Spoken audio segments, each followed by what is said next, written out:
Pieces of a plane could help piece together the puzzle. How investigators could learn what caused a deadly air show crash through what was left behind. And Eleanor Mondale remembered after losing her battle with cancer. Her friends and colleagues remember how she won over their hearts. Also, the Vikings prepare to take on Tampa Bay today. Why they have history on their side as they hope for a big win at home at the Metrodome. Good morning, everyone. Thanks so much for waking up with us. It's 8:30 this Sunday, September 18th. I'm Lim Nakrin here with meteorologist Jonathan Uhas in the Weather Center. Jonathan, it's going to be a rainy one. I can already tell just from driving in this morning. It is a rainy day, and we haven't had too many of these in the last month. This is really the first time we've had a rainy day in about a month here in the Twin Cities. Here's that rain, and it's coming in waves. It started last night, and it continues to fall here across the area. We're not expecting anything heavy, but at times you will run into a shower that you'll want to run indoors as quickly as you head outdoors, because these are not big soakers, but they certainly will make for some wet conditions here on and off throughout the daytime hours. The back edge of the rain is out over the Dakotas, and we'll see that headed this way as we get into this evening. So we're back to sunshine tomorrow. But for this morning, we do have rain in the Twin Cities right now, and that'll be with us on and off throughout the daytime hours. About 60 as we reach that noontime hour. And then later today, we'll see a high at 62 degrees. I'll have a full look at your forecast with the extended outlook coming up right around 5:45. Okay, we'll check in with you then. This morning, federal investigators are looking into whether parts of a plane could explain why it went down at a Nevada air show. 9 people were killed when a World War II era airplane spiraled out of control and crashed in Reno on Friday. Since then, parts of the tail section of the plane have been recovered, and the National Transportation Safety Board says that will be the focus of its investigation because video shows the plane may have lost a piece of its tail right before it crashed. Some witnesses suspect the pilot blacked out before the crash, but the NTSB is looking into whether there was mechanical failure. I really want to emphasize that this is just the beginning of this accident investigation, and the focus now is on gathering factual information. The NTSB says the crater where the airplane crashed is 3 feet deep and 6 to 8 feet wide. Debris is scattered over more than an acre, and police say nearly 70 people were hurt. Just a day after that air show disaster, another deadly airplane crash at a show. A post-World War II plane went down and it burst into flames in Martinsburg, West Virginia, killing the pilot.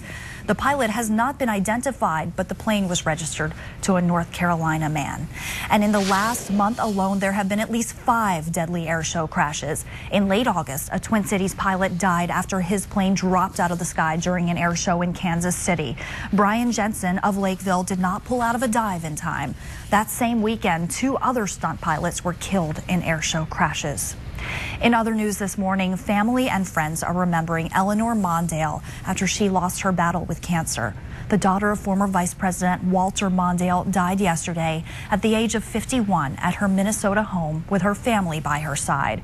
She was diagnosed with brain cancer in 2005, and she announced that it returned in 2009, and then she resigned from WCCO radio.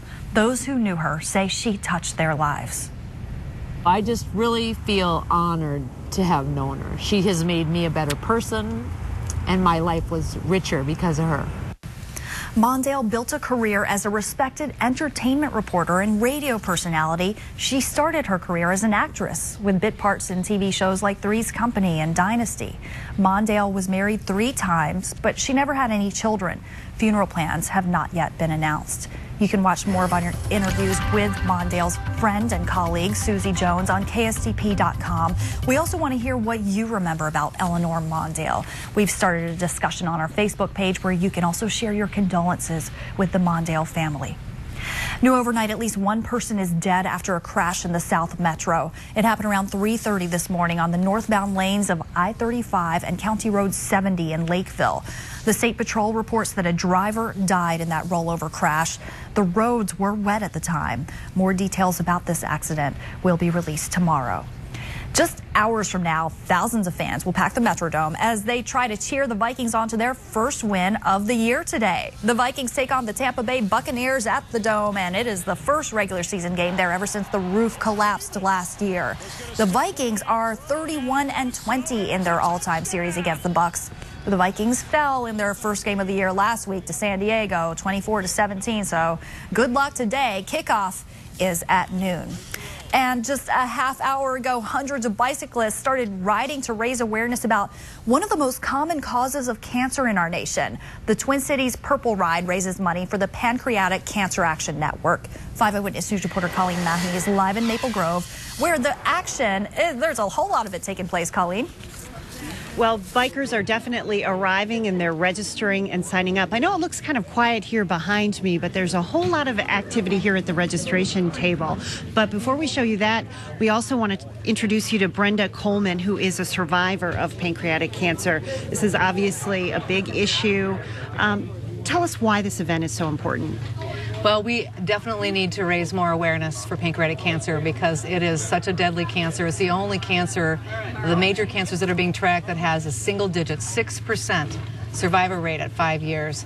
And it's mostly because people really don't know about it. They aren't aware of the disease, and there's people that are diagnosed much too late to be treated effectively, and we don't have the research dollars we need. We just need a lot more awareness to change that. You say a lot of people aren't aware of this, but you are expecting about 1,200 people here today. So are the people we're looking at right now registering, are those people with loved ones, family members? Who's here? Who's participating? Most often it's exactly that. It's people who have lost someone, who are here in support of survivors. This is our 6th annual Purple Ride, so we've built some momentum over the years.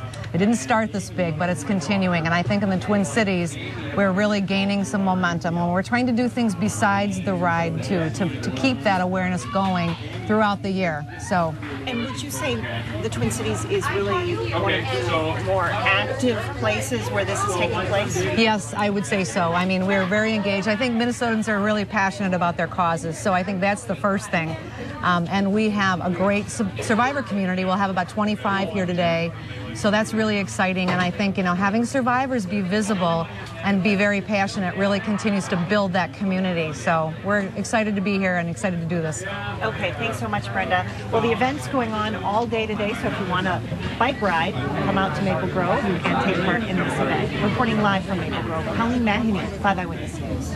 People like Brenda are an inspiration. Well, to rent or to buy? That is the question, and it is not easy to answer. Coming up, our real estate expert joins us in studio to show us the pros and cons of both.